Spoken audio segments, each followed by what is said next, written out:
Hello friends, study with Krishna channel में एक बार आपका फिर स्वागत है। भारत के भूगोल को हम पढ़ रहे हैं और आज का हमारा टॉपिक है भारत का जलीय क्षेत्र और भारत के वह राज्य जो समुद्री तट से लगे हुए हैं उनके विषय में आपके एग्जामिनेशन में जितने भी ऑब्जेक्टिव क्वेश्चंस बनते हैं उन सबको हम कवर करने की कोशिश आज करेंगे।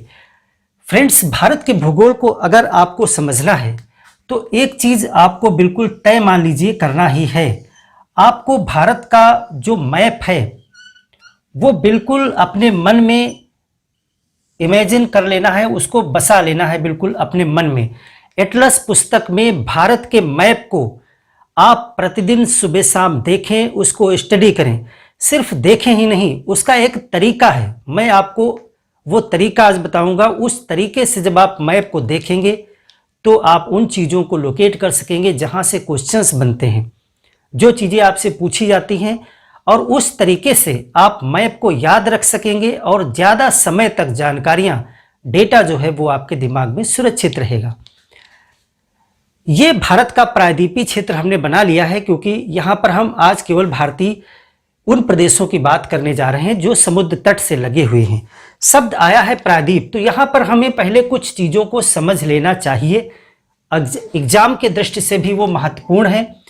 3-4 शब्द आप समझते हैं, जैसे कि एक शब्द आता है भारतीय उपमहाद्वीप। आप किताबों में, न्यूज में, पत्र पत्रिकाओं में पढ़ते हैं भारतीय उपमहाद्वीप के विषय में। दूसरा एक शब्द आप पढ़ते हैं भारतीय प्रायद्वीप, भारतीय प्रायद्वीप एक शब्द ये आता है। और तीसरा शब्द आप पढ़ते हैं दक्षिण एशिया, दक्षिण एशिया। 3 चीजों को हम पहले डिफाइन कर लें, तभी अब भारत की भूगोल को हम समझेंगे। भारतीय उपमहाद्वीप, इंडियन सब कॉन्टिनेंट। इंडियन सब कॉन्टिनेंट की जब हम बात करते हैं,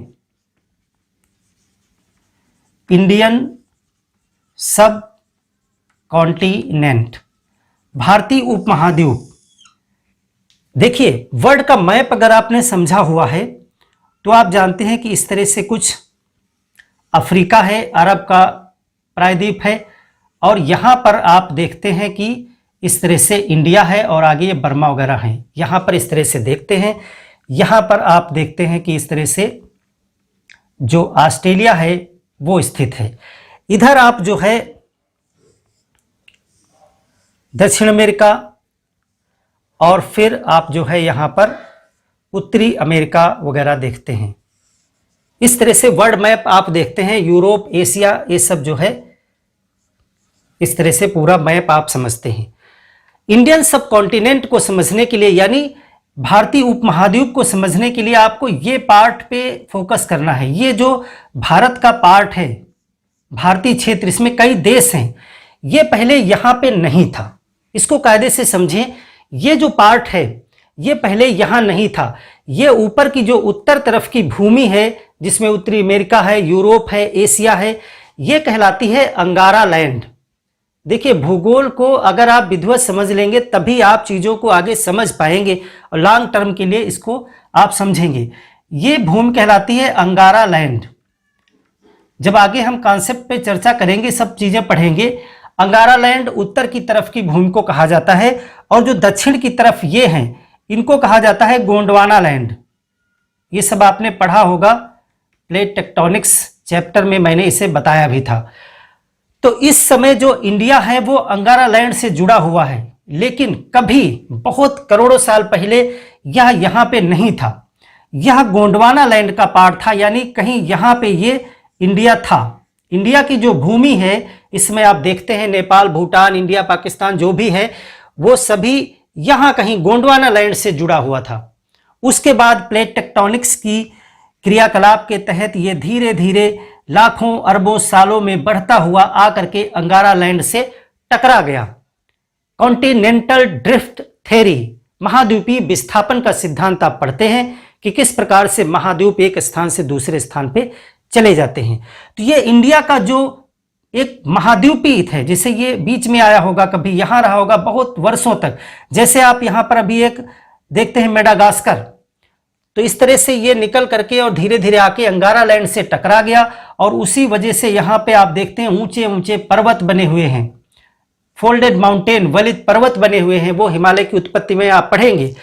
तो चूंकि यह भाग एक अलग से महाद्वीप के रूप में था, ये कभी एक अलग पार्ट था, इसमें लगा हुआ नहीं था, इसीलिए ये महाद्वीप था और अब आकर के चूंकि एक बड़े महाद्वीप में ये जुड़ गया है, इसीलिए इसे उपमहाद्वीप कहा जाता है, भारतीय उपमहाद्वीप। इसका मतलब है भारतीय उपमहाद्वीप एशिया से पहले जुड़ा हुआ नहीं था, वो पहले अलग था, इसीलिए इसे एक महाद्वीप की संज्ञा दी गई।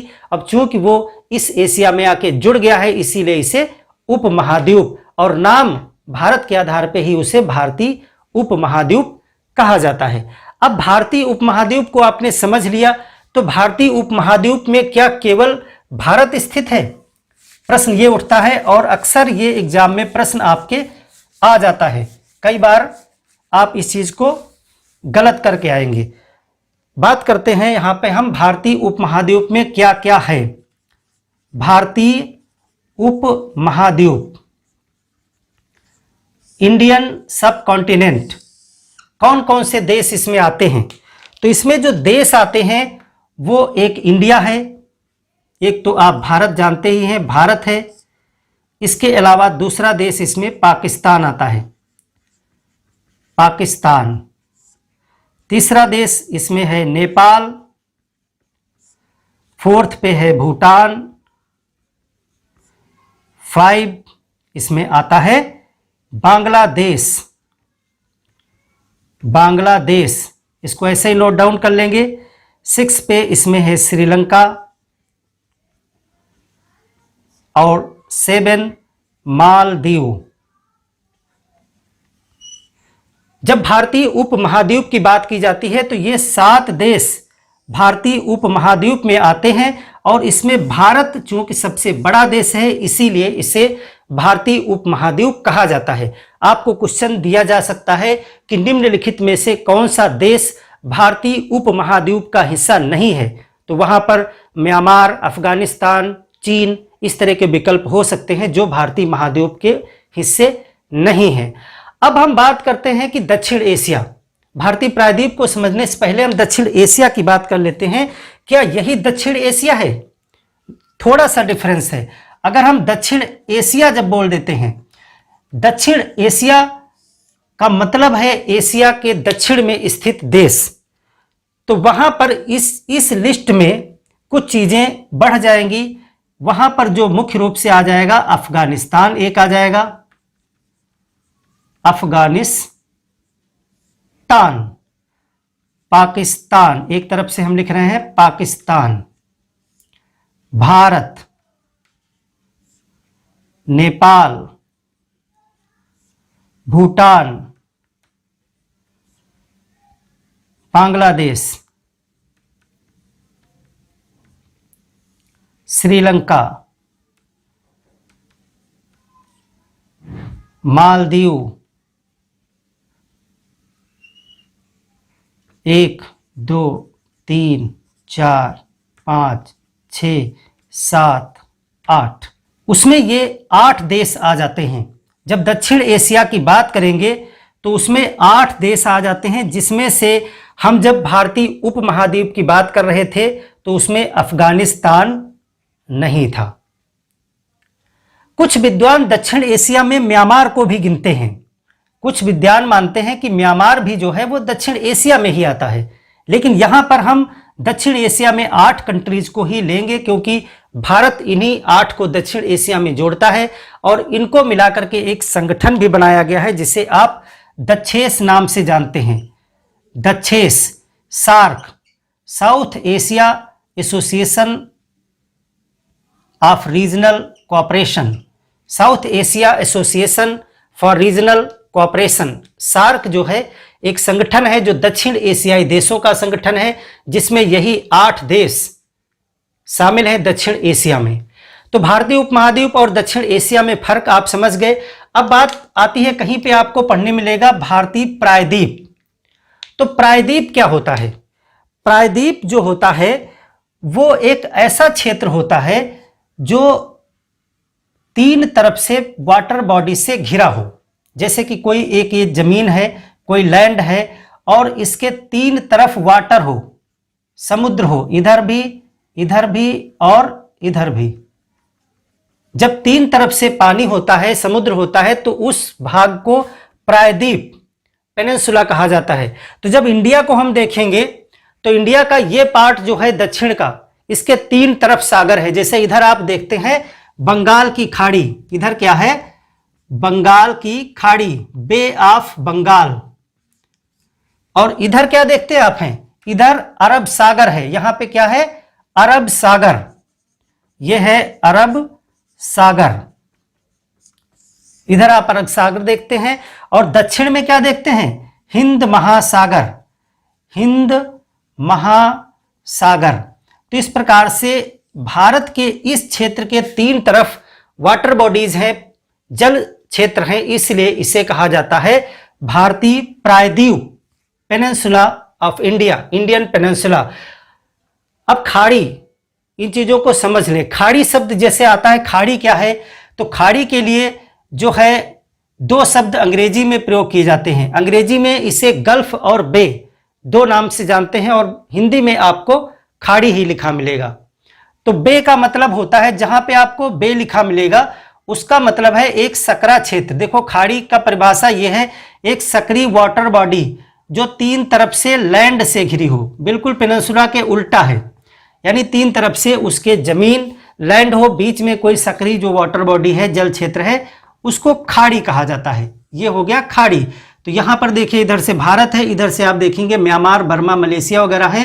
तो ये जो है खाड़ी बन गई, बंगाल की खाड़ी। यहां पर आप देखते हैं ये भी खाड़ी है, जिसको आप खंभात की खाड़ी के नाम से जानते हैं भारत में। इसको लिखा होता है गल्फ ऑफ खंभात। यहां पर आप बे ऑफ बंगाल लिखा देखते हैं।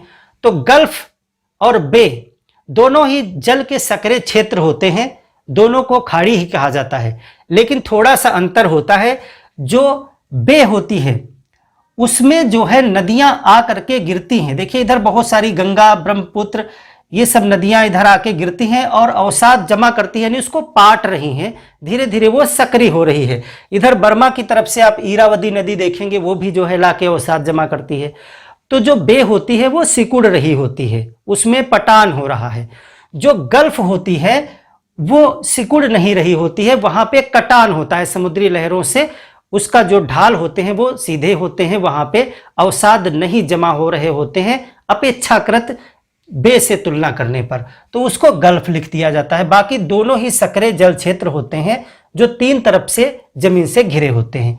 तो इतना बेसिक आप समझ लिए, इसके बाद हम इस टॉपिक पे चर्चा करते हैं।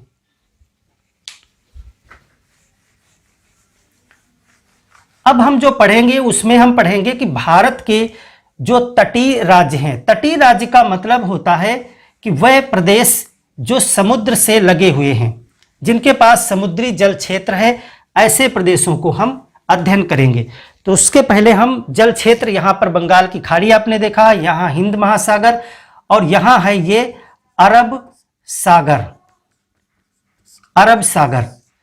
ये जो एक यहां पर जल क्षेत्र आप देखते हैं, इसको कहा जाता है कच्छ की खाड़ी, कच्छ की खाड़ी। और ये जो है ये है खंभात की खाड़ी, खंभात की खाड़ी।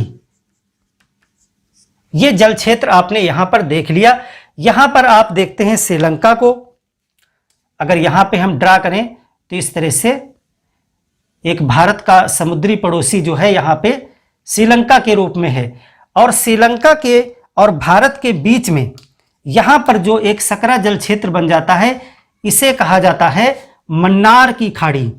क्या कहते हैं? मन्नार की खाड़ी। आप एटलस जरूर अपने पास रखें और मैप को बिल्कुल देखते रहें, मिलाते रहें अपने नजरिए से।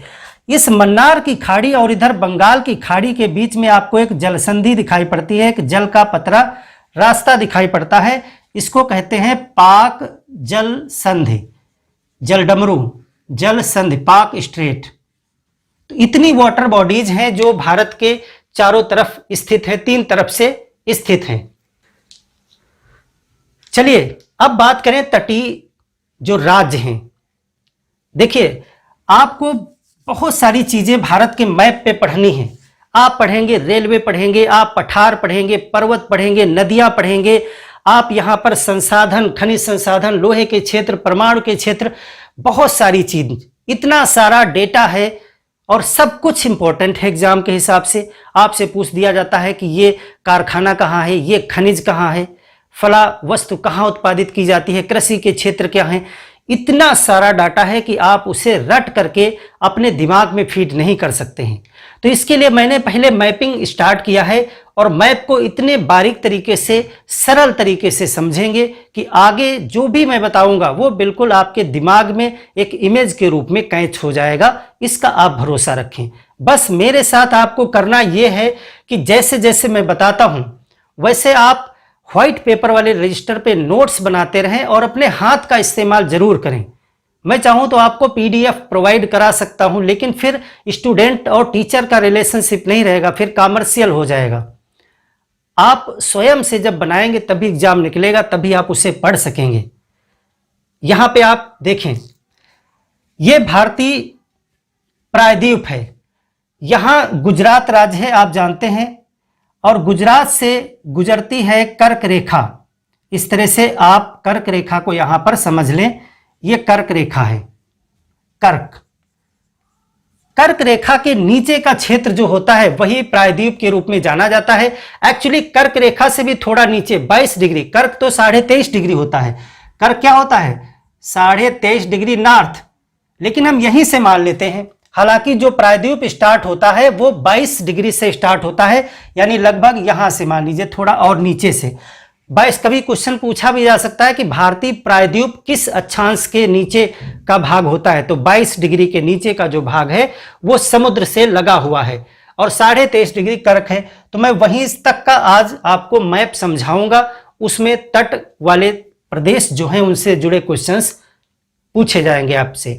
तो किस प्रकार के क्वेश्चंस आते हैं, सबसे पहले इस पे कुछ गौर कर लें ताकि जो मैं बताऊं उसमें आप उसी नजरिए से उसको देखने की कोशिश करें। क्वेश्चंस इस प्रकार से आते हैं जैसे कि किस प्रदेश की तट रेखा सबसे लंबी है, कौन सा प्रदेश पूर्वी तट पे है, पश्चिमी तट पे है, पश्चिमी तट पे स्थित प्रदेशों का उनकी तट रेखा की लंबाई के आधार पे क्रम क्या है, उत्तर से दक्षिण क्रम क्या है, सबसे छोटी तट रेखा किसके पास है, किस प्रदेश के तट का नाम क्या है। इस तरह से बहुत प्रकार के क्वेश्चन आपके बनते हैं, तो उन सब पे डिस्कस हम करेंगे।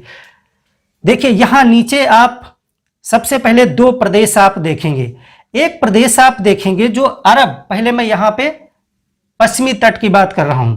यहां पर आप देखें कि एक प्रदेश आपको इस तरह से मिलेगा, एक प्रदेश यहां पर है, यह है केरल। ये क्या है, ये केरल है।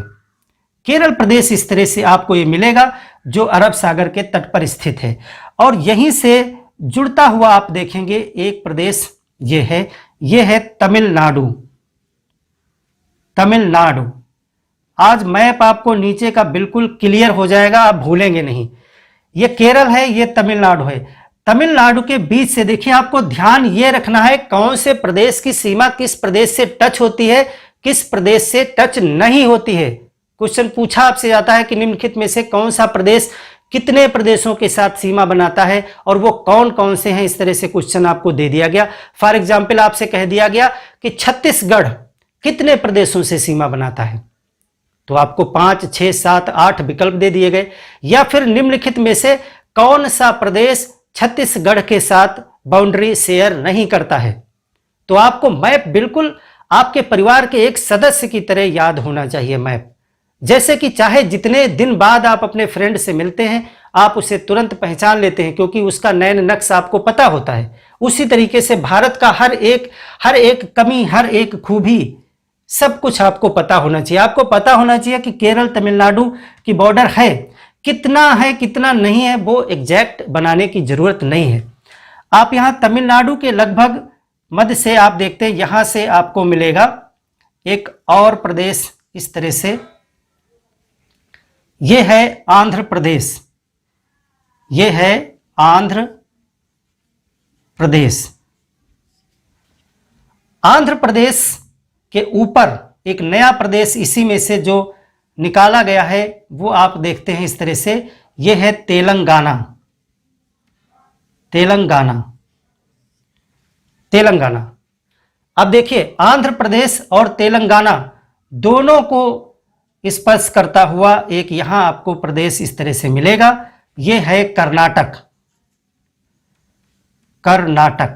अब देखिए कर्नाटक को आपने डिफाइन कर लिया कि कर्नाटक, तमिलनाडु, आंध्र प्रदेश, तेलंगाना, तीन इधर, केरल इधर, और यहां पे गोवा से स्पर्श करता है, ऊपर भी महाराष्ट्र आएगा। इस तरह से ये स्पर्श करता हुआ बनेगा।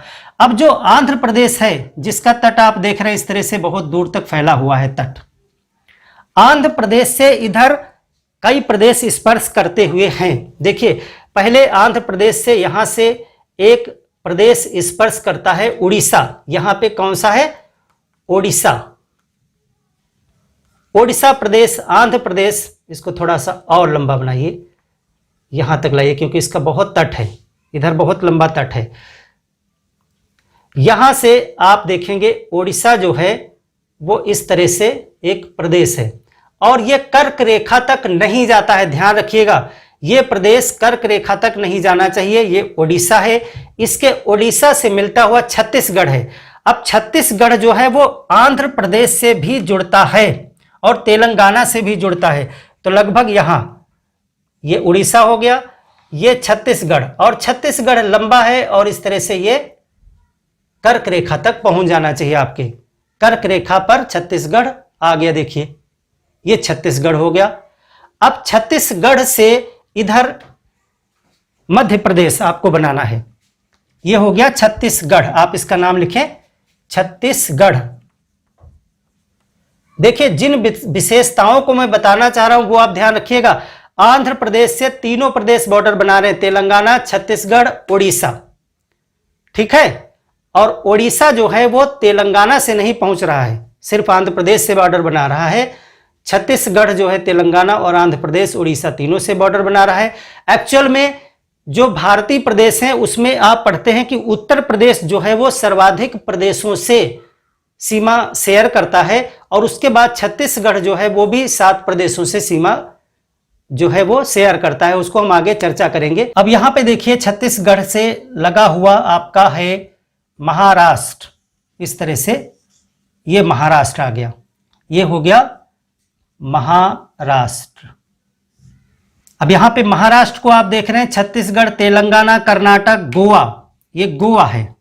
इसको थोड़ा सा मैं बड़ा बना दूं, इतना बड़ा है नहीं लेकिन गोवा इसमें लिख जाए इतना बड़ा मैं बना दूं। ये है गोवा, बाहर इसलिए नहीं लिख रहे हैं, यहां पे कुछ और भी लिखेंगे। तो महाराष्ट्र। अब यहां देखिए मध्य प्रदेश यहां पे आएगा, मध्य प्रदेश महाराष्ट्र के लगभग यहां मध्य से स्टार्ट करेंगे और मध्य प्रदेश इस तरह से आएगा। मध्य प्रदेश में जो है राजस्थान का काफी हिस्सा इस तरह से है, यूपी का भी बहुत हिस्सा इस तरह से है और ऐसे मध्य प्रदेश आपका आ गया। ये कर्क रेखा है और इसके बाद ये है आपका गुजरात,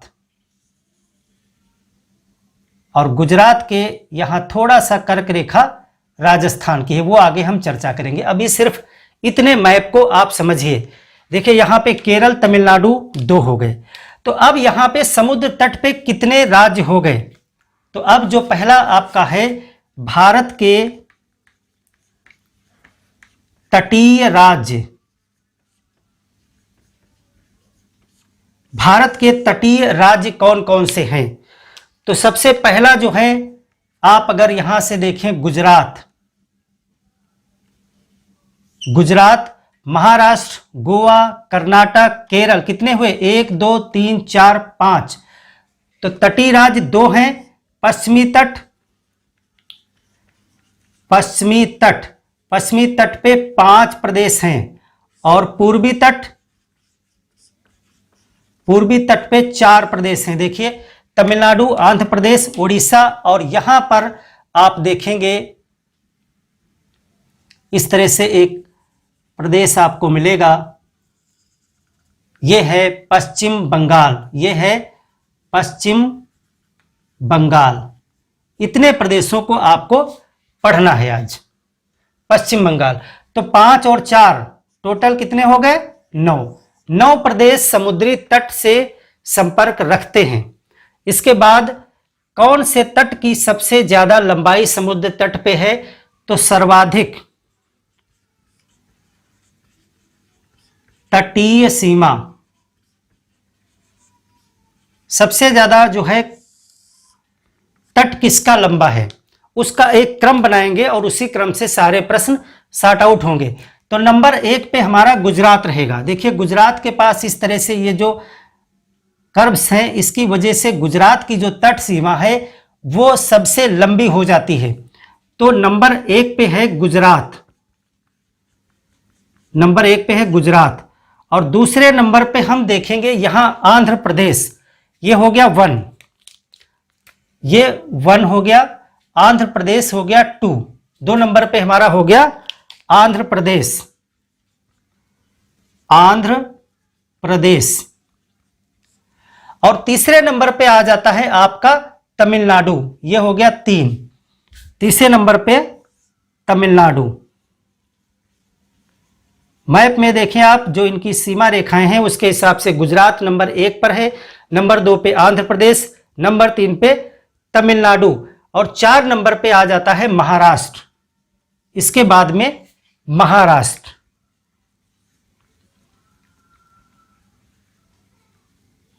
चार नंबर पे महाराष्ट्र। 5 पे जब हम जाएंगे तो 5 नंबर पे आपका आ जाता है केरल और 6 नंबर पे है ओडिशा।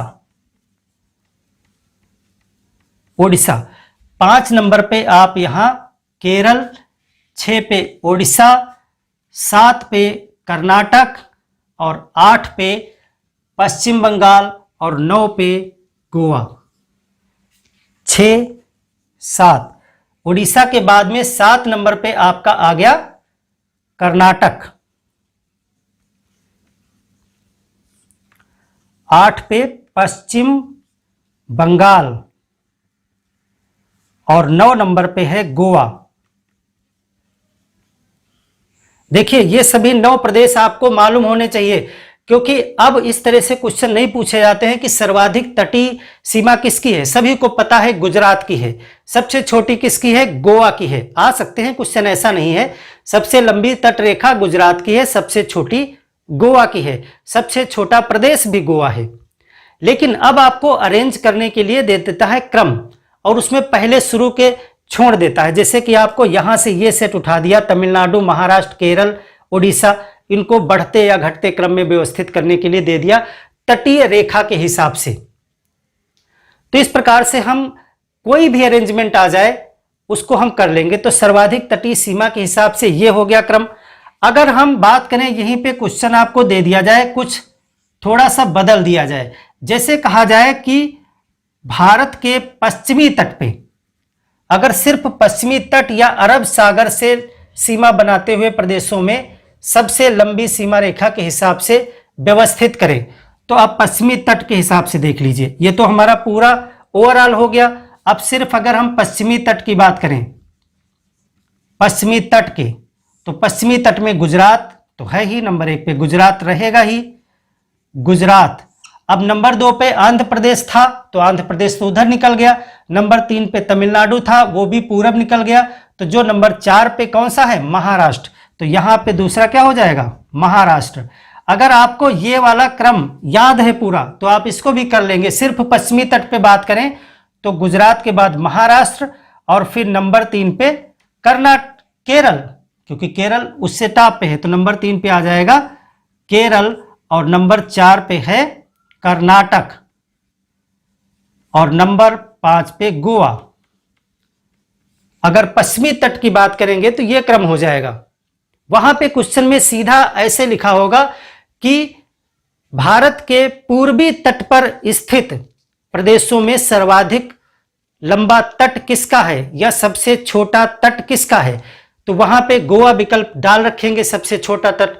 और आपको अगर याद है कि गोवा का तट सबसे छोटा है, गोवा आप टिक कर देंगे। आप पूर्वी तट वाली उसमें जो बात है वो उस पर ध्यान ही नहीं जाएगा आपका। और वहीं क्वेश्चन गलत हो जाएगा, आप उसका एक नंबर जोड़ के बैठे होंगे और बाद में जब आंसर आएगा तो उसमें लिखा होगा कि पूर्वी तट की बात की जा रही थी और पूर्वी तट पे गोवा है ही नहीं।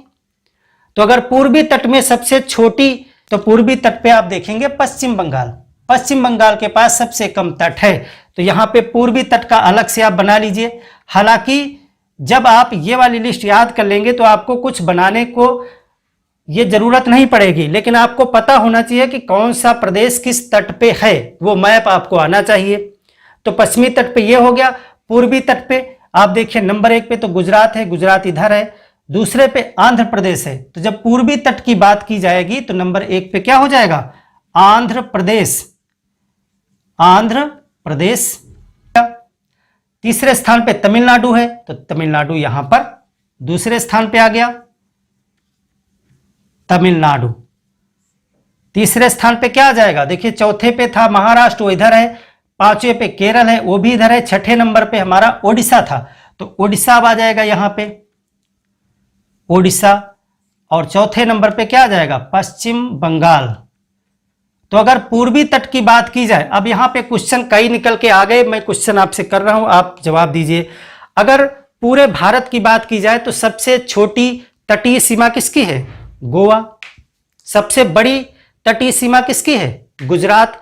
अब केवल एक तट की बात करें, अगर पश्चिमी तट पे पूछा जाए तो गुजरात तो है ही, पूर्वी तट पे पूछा जाए तो आंध्र प्रदेश हो जाएगा क्योंकि ये सेकंड नंबर पे था।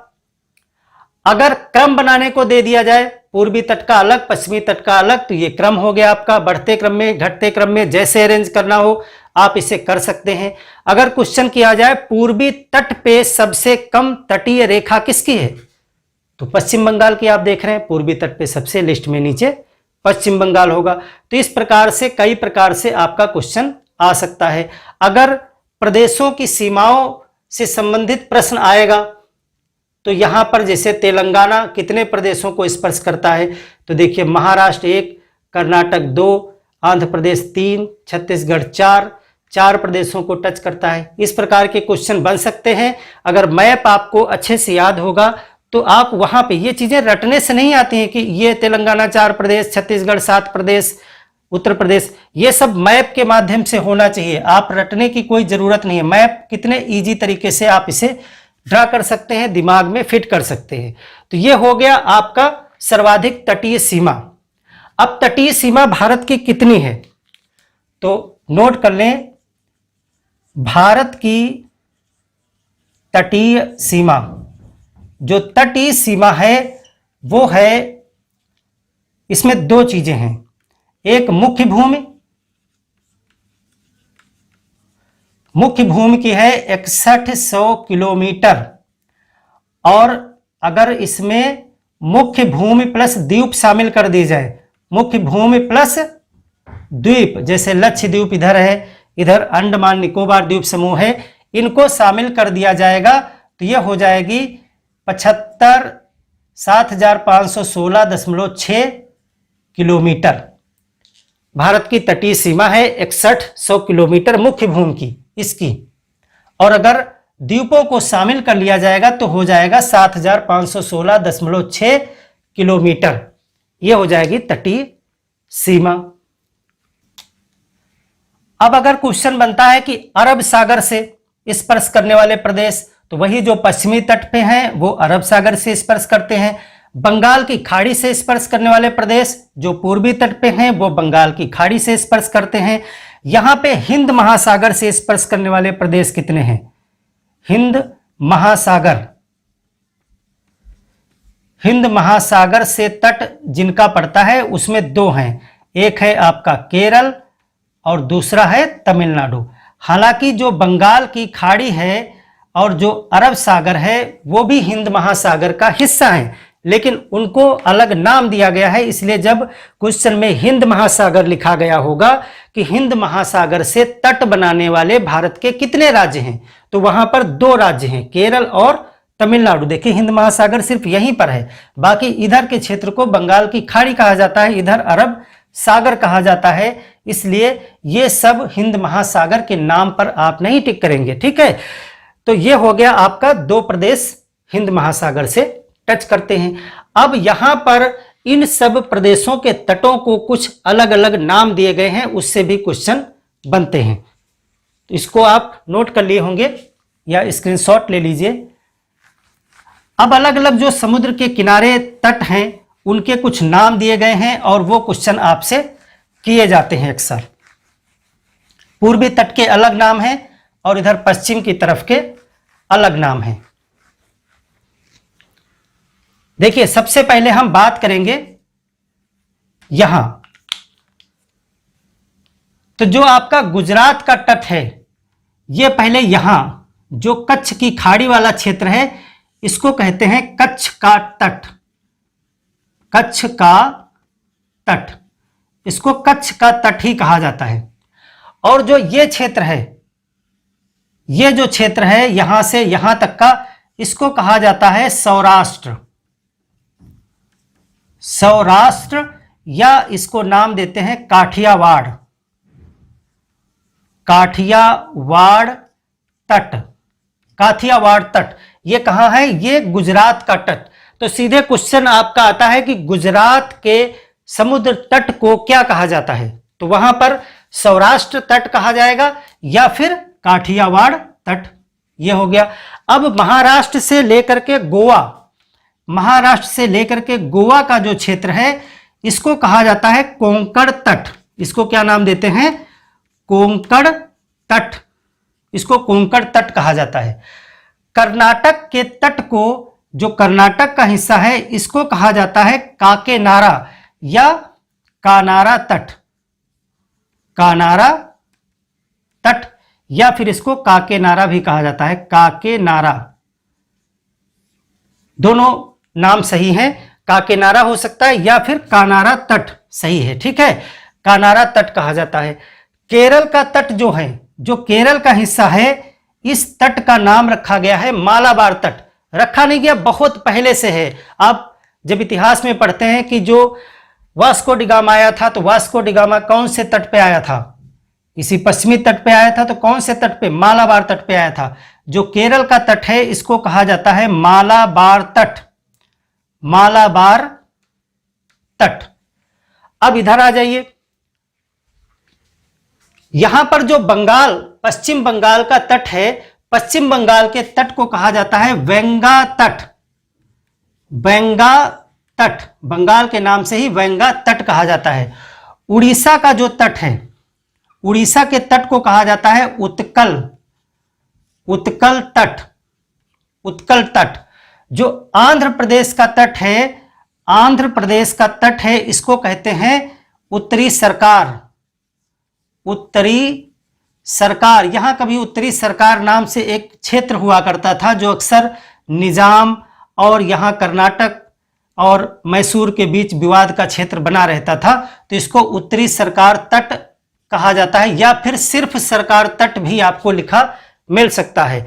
तमिलनाडु के तट को कहा जाता है कोरोमंडल तट। इसको क्या कहते हैं? कोरोमंडल तट। कोरोमंडल तट। तो इस तरह से अलग अलग तरीके से क्वेश्चन आपके आ सकते हैं। जैसे कि कोरोमंडल तट भारत के किस तट पे स्थित है? पश्चिमी या पूर्वी या कौन सा, या किस प्रदेश के तट का क्या नाम है? यह भी डायरेक्ट क्वेश्चन आपसे पूछा जा सकता है। अब यहां पे देखिए, जो प्रायद्वीप भारत है, यहां से जो 22 डिग्री से हमने बात की थी, इसमें कितने लैंड लॉक्ड हमारे स्टेट आए? यह क्वेश्चन आपका बनता है कि भारतीय प्रायद्वीप में स्थल अवरुद्ध प्रदेश, हेडिंग अगली रहेगी भारतीय, ये नाम की हेडिंग अलग बना के आप नोट कर लीजिएगा, तटों के नाम, और ऐसे ही मैप पे बना लीजिएगा। भारतीय प्रायद्वीप में देखिए, ये सभी टर्मिनोलॉजी पे ध्यान देंगे। पेनिनसुला इंग्लिश में कहा जाता है, पेनिनसुलर। भारतीय प्रायद्वीप में स्थलावरुद्ध, स्थलावरुद्ध प्रदेश। अब यहीं पे गच्चा खा जाते हैं स्टूडेंट्स। क्या होता है कि आपसे कई विकल्प दिए गए, आपसे विकल्प, मान लिया क्वेश्चन आया कि इनमें से कौन सा प्रदेश भारतीय प्रायद्वीप में स्थलावरुद्ध है, और वहां पे कहीं ऊपर का एक विकल्प दे दिया गया उत्तर प्रदेश। तो आपने सोचा उत्तर प्रदेश भी तो स्थलारुद्ध है। स्थलारुद्ध का मतलब यह होता है, देखिए कोई प्रदेश इस तरह से होगा, उसके चारों तरफ दूसरे प्रदेश हैं, प्रदेश हो या देश हो, वो किसी भी तरीके से समुद्र से संपर्क नहीं रख पा रहा है सीधे, तो वो हो गया स्थल से अवरुद्ध, यानी चारों तरफ स्थल से घिरा हुआ है, तो उसको कहते हैं स्थलारुद्ध प्रदेश। अगर वो देश है तो स्थलारुद्ध देश। इंग्लिश में इसे कहते हैं लैंड लॉक्ड, लैंड लॉक्ड, जमीन से घिरा हुआ, तालाबंद। तो वो देश हो सकता है, प्रदेश हो सकता है। और दूसरा क्या हो सकता है? दूसरा हो सकता है तटीय।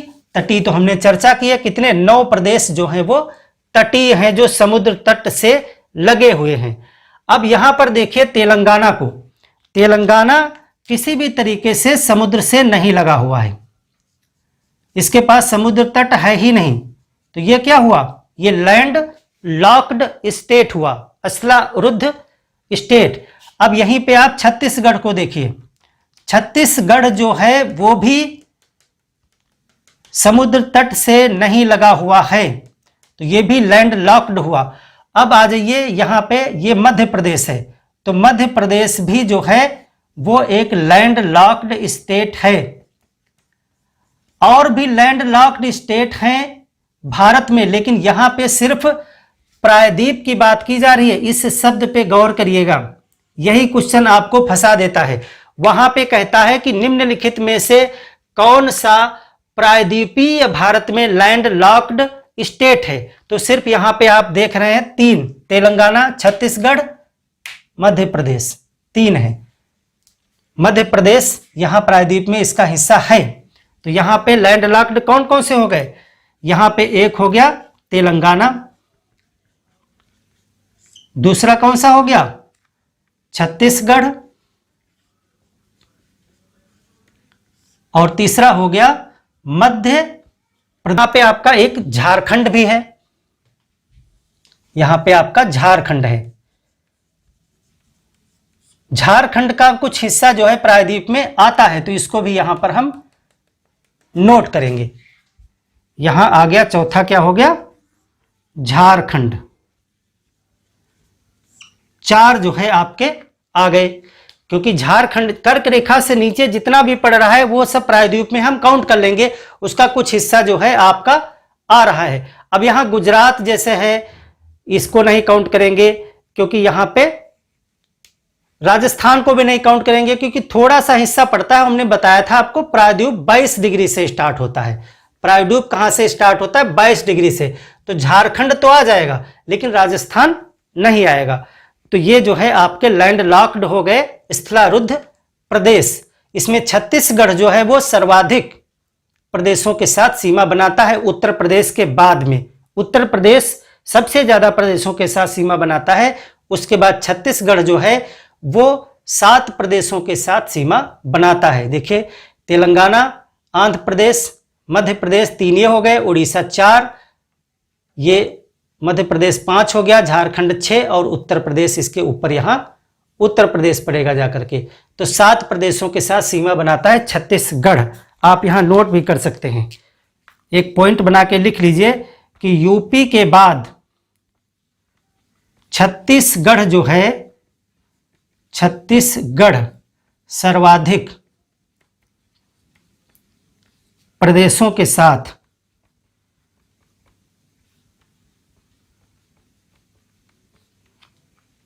सीमा बनाता है।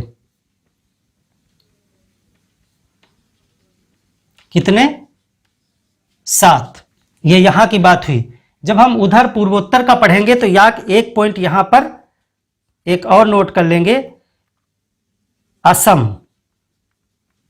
जब हम पूर्वोत्तर भारत की चर्चा करेंगे तब वहां देखेंगे असम भी 7 प्रदेशों के साथ सीमा बनाता है, प्रदेशों के साथ सीमा बनाता है।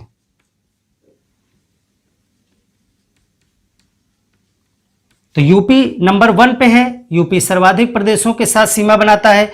उसके बाद में छत्तीसगढ़ और असम, 2 ऐसे स्टेट हैं जो 7 प्रदेशों के साथ सीमा बनाते हैं। कमेंट करके हमें बताइए कि उत्तर प्रदेश कितने प्रदेशों के साथ और कितने केंद्र शासित प्रदेशों के साथ सीमा शेयर करता है। यूपी नंबर 1 पे है, उसके बाद में छत्तीसगढ़ 7 और असम 7 प्रदेशों के साथ सीमा बनाता है।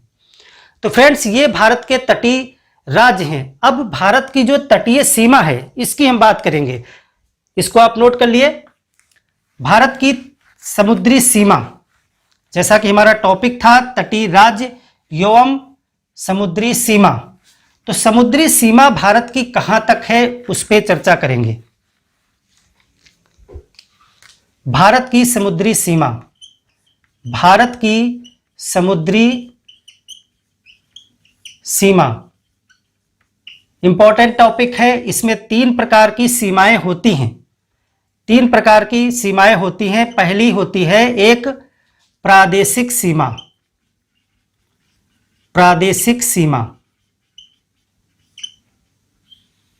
दूसरी होती है संलग्न क्षेत्र, और तीसरी होती है अनन्य आर्थिक क्षेत्र, अनन्य आर्थिक क्षेत्र। देखिए, टेरिटोरियल बाउंड्री जो होती है, ये अब समुद्र सीमा की बात की जा रही है कि समुद्र में, देखिए कोई देश अगर समुद्र से लगा हुआ है तो कहां तक उसका कब्जा है समुद्र पे। जैसे भारत कहां तक खत्म हो जाता है, भारत जैसे कि मान लिया ये लाइन है, तो क्या भारत यहीं तक है कि समुद्र में इसका कहीं तक हक है? कहां तक भारत माना जाएगा जिसके बाद में अंतर्राष्ट्रीय हो जाएगा? तो ये 3 प्रकार के क्षेत्र बताए गए हैं और ये अंतर्राष्ट्रीय नियम के अनुसार हैं। ये क्या है?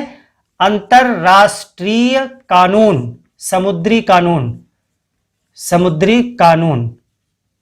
अंतर्राष्ट्रीय समुद्री कानून के हिसाब से एक नियम बनाया गया है कि कोई भी देश कहां तक समुद्र तट यूज करेगा, कहां तक उसका कब्जा माना जाएगा।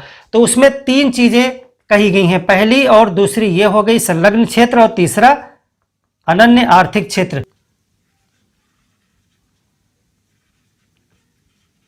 टेरिटोरियल सी, संलग्न क्षेत्र मतलब कॉन्टिगुअस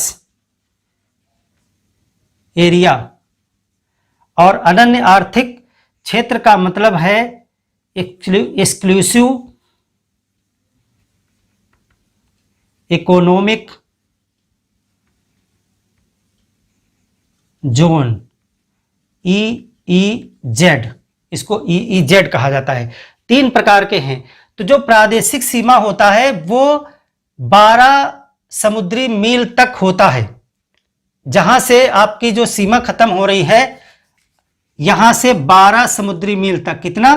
12 नॉटिकल माइल तक। यह कहां तक होता है? स्थल से, स्थल सीमा से 12 समुद्री मील, समुद्री मील, नॉटिकल माइल, नॉटिकल मील, 12 समुद्री मील तक जो है प्रादेशिक सीमा होती है। जिस प्रदेश के सामने जितना समुद्र का क्षेत्र है वहां तक उसकी प्रादेशिक सीमा है 12 समुद्री मील तक, 12 समुद्री मील। अब समुद्री मील क्या होता है? समुद्री मील को समझ लें आप, जो 1 मील होता है, 1 मील, 1 मील होता है 1.6 किलोमीटर के बराबर, और जो 1 नॉटिकल मील होता है यानी समुद्री मील, नॉटिकल मील, समुद्र में जो नापा जाता है वो मील बड़ा होता है। 1 नॉटिकल मील जो होता है 1.8 किलोमीटर के बराबर होता है। ठीक है, 1 नॉटिकल मील का मतलब है 1.8 किलोमीटर। तो यहां कितने समुद्री मील मिलेंगे? 12 समुद्री मील, यानी 12 को 1.8 से गुणा कर दीजिए। इतने किलोमीटर तक का जो एरिया होता है वहां पर सभी प्रादेशिक कानून, सभी प्रादेशिक कानून काम करेंगे। वहां पे जो है भारत के सभी प्रादेशिक और देशी कानून काम करेंगे और संसाधनों का दोहन करेंगे आप, संसाधनों का दोहन, यानी जितना भी वहां पे गैस, तेल, पेट्रोलियम, मछली, जो भी समुद्री संसाधन आपको वहां मिलते हैं उस सब पे किसका अधिकार होगा? उस सब पे उस प्रदेश का अधिकार होगा। जैसे कि आंध्र प्रदेश के सामने 12 नॉटिकल माइल तक का जितना समुद्र है उस पे आंध्र प्रदेश के नियम कानून काम करेंगे और आंध्र प्रदेश का अधिकार है कि वहां पर संसाधनों का दोहन वो करें। उसके बाद में संलग्न क्षेत्र आता है। तो यह होता है प्रादेशिक सीमा के आगे। ये क्या है? प्रादेशिक सीमा। जो ये है प्रादेशिक सीमा जो कितनी थी? 12 नॉटिकल माइल थी के आगे, यानी इसके आगे 24 समुद्री मील, 24 नॉटिकल मील तक ये जो है ये कानूनी सीमा है। यहां तक आपके देश का कानूनी सीमा माना जाता है। यहां तक आपके कानून काम करेंगे, यानी आप सीमा शुल्क ले सकते हैं। कोई भी देश का अगर जहाज आता है, जहाज निकल रहा है, तो उसके लिए आप सीमा शुल्क ले सकते हैं। यहां पर्यावरण की जिम्मेदारी आपकी होगी। पर्यावरण सुरक्षा जितनी भी चीजें हैं यहां तक आपके देश के कानून काम करेंगे। अब इसके बाद आता है अनन्य आर्थिक क्षेत्र। यह क्या होता है? ये अब संलग्न क्षेत्र के आगे शुरू होगा। इसमें क्या लिखेंगे? संलग्न क्षेत्र के आगे। कहां तक? आगे 200 समुद्री मील तक, समुद्री मील तक यह क्या होगा? आपका एक्सक्लूसिव इकोनॉमिक जोन होगा। इसके बाद तो यहां पर क्या कर सकते हैं? यहां पे समुद्री संसाधन जितने भी संसाधन है, चाहे बिजली बनाना हो, चाहे खनिज हो, समुद्री संसाधनों का आप दोहन कर सकते हैं, प्लस आप अनुसंधान कर सकते हैं, रिसर्च वगैरह, अनुसंधान इत्यादि ये चीजें आप वहां पे कर सकते हैं। लेकिन आपका कोई भी देश का कानून वहां पे नहीं काम करेगा कि यहां पे आपका जहाज निकल रहा है तो आप इतना पैसा दीजिए। लेकिन यहां आपके समुद्र तट के निकट आकर के कोई जहाज जाता है, जैसे कि यहां पे हम पाक जलसंध से होकर के कोई जा रहा है या फिर इधर, तो आप उससे सीमा शुल्क वगैरह या जो भी आपके देश के समुद्री कानून हो उनका पालन आप उससे करवा सकते हैं। इस क्षेत्र में सभी का अधिकार है, आप भी जा सकते हैं और अन्य लोग भी आ सकते हैं। कुछ नियम शर्तें इसमें भी हैं। तो इस प्रकार से आप भारत या अन्य, इस प्रकार से आप देखते होंगे चीन वगैरह का जो है पूर्वी चीन सागर, दक्षिणी चीन सागर, इन सब जगहों पर आप देखते होंगे कि पड़ोसी देशों के द्वारा जापान, फिलीपींस, ताइवान, इनके साथ बहुत विवाद चलता रहता है। वो इसी वजह से है क्योंकि यहाँ भारत के पास में तो श्रीलंका के अलावा इधर कोई है नहीं। तो ये 12 किलोमीटर के अगर 16, 17, 18 तक भी चले गए तो कोई पूछने वाला नहीं है। इधर हिंद महासागर में कोई भी वहां पे हस्तक्षेप करने वाला ज्यादा नहीं है। हालांकि मालदीव वगैरह हैं, लेकिन ज्यादा यहाँ पे खुला क्षेत्र है। लेकिन चीन वगैरह के पास क्या है, वो थोड़ा सा बढ़े, 12 नॉटिकल माइल ही बढ़ने लगे तब तक दूसरे का आ गया। तो अगर 12 नॉटिकल माइल जगह है ही नहीं तो फिर दोनों को एडजस्टमेंट करना पड़ेगा, दोनों को बीच की सीमा निर्धारित करनी पड़ेगी। यहाँ तो जगह है इसलिए कह दिया गया कि आप 12 नॉटिकल माइल तक आ जाइए। लेकिन मान लेते कि यहाँ पे कोई दूसरा देश होता, 12 नॉटिकल माइल जगह होती ही ना, तब तो भारत और इसके बीच में कहीं एक बाउंड्री बनानी पड़ती है आपसी समझ से कि यहाँ तक हमारा क्षेत्र है, यहाँ से आगे आपका क्षेत्र है। तो कुछ इसी प्रकार का मामला वहाँ पर रहता है। इसीलिए अंतर्राष्ट्रीय कानून होते हुए भी वहां पर विवाद की स्थिति बनी रहती है।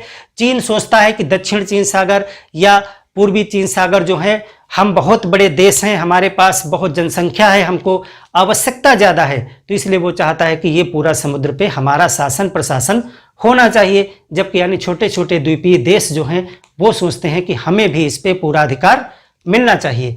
तो इसलिए वहाँ विवाद की स्थिति बनी रहती है। तो इस प्रकार से भारत के तटीय राज्य एवं समुद्री सीमाओं के विषय में आपने जाना समझा। और ये जो मैप आप समझ रहे हैं इसको जरूर आप ध्यान रखिएगा, क्योंकि जब आगे हम पर्वत, पठार, नदियां, द्वीप वगैरह सब पढ़ेंगे तो इन चीज़ों की बहुत ज़रूरत पड़ेगी। तो फ्रेंड्स मिलते हैं एक और नई क्लास में, तब तक के लिए धन्यवाद।